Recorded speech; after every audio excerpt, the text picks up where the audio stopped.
The stars looked peaceful from the bridge of the Vaughn flagship. Admiral Torque stood with his forearms clasped behind his back, his gray skin reflecting the light of the small blue planet that filled the main view screen. "Such a tiny world," he said. "Hardly worth our time." His second-in-command, Krell, stepped forward. "Our scans show they have basic space travel capabilities. They have a small station orbiting their planet and several primitive satellites." Torque made a dismissive gesture with his lower right hand. "Another species to add to the Confederation. The Council expects us to bring back at least 3 new client races from this sector." "Should we begin the standard greeting procedure?" asked Krell. Torque thought for a moment. The standard procedure involved months of observation before making contact. It meant learning the local languages, studying their cultures, and finding diplomatic openings. "No," he decided. "These humans appear primitive. Let's use the direct approach, a show of force followed by demands for surrender. It worked on the last 4 worlds." Krell looked uncertain. "Sir, our intelligence division hasn't completed their assessment of human behavior patterns yet." "What is there to assess?" "Look at them." Torque waved at the screen showing images of Earth cities, cars moving on highways, people going about their daily lives. They still burn fossil fuels. They fight among themselves over imaginary borders. They're divided into hundreds of competing groups. They're centuries behind us. "As you wish, Admiral," said Krell, returning to his station. Torque smiled. This would be easy. The Vaughn had conquered dozens of worlds this way. Show power, demand surrender, install a puppet, government extract resources, simple and effective. "Move the fleet into position," he ordered. "Target their space station first, then hit 3 of their largest military installations. Nothing too destructive, just enough to show we mean business." The massive Vaughn ships moved silently through space, approaching Earth with predatory. First on Earth at the United Nations emergency session in New York, chaos erupted. "They came out of nowhere," shouted the Secretary General, trying to restore order as representatives from 193 nations all tried to speak at once. "Please, we need calm."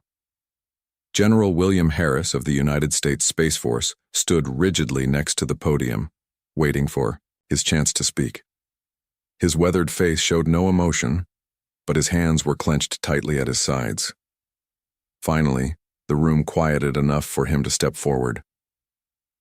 "At 0600 hours UTC, our deep space monitoring stations detected multiple objects entering our solar system," he said. "By 0612, they had reached Earth orbit.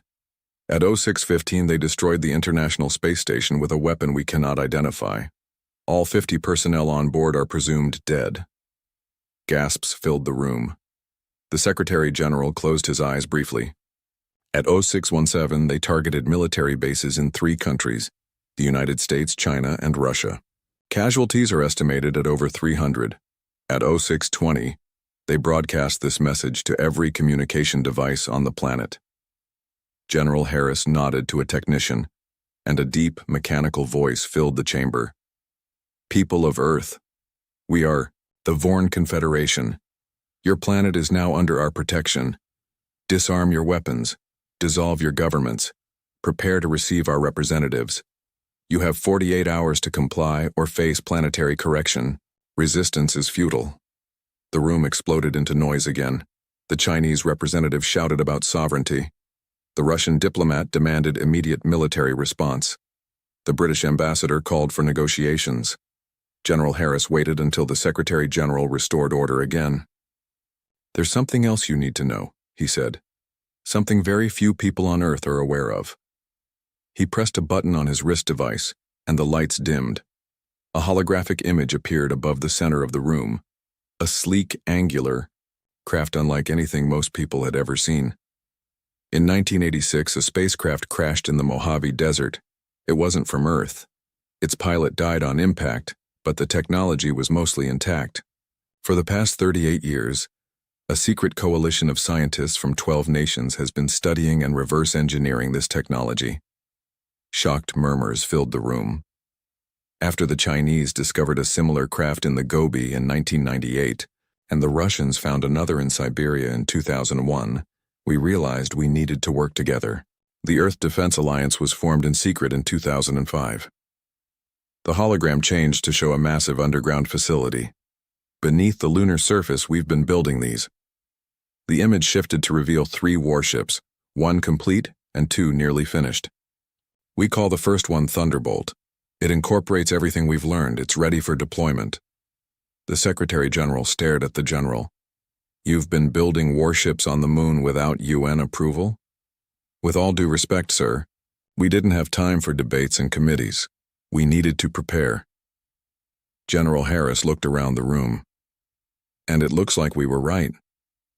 Deep beneath the lunar surface, Captain Jack Miller walked through the gleaming corridors of the Thunderbolt.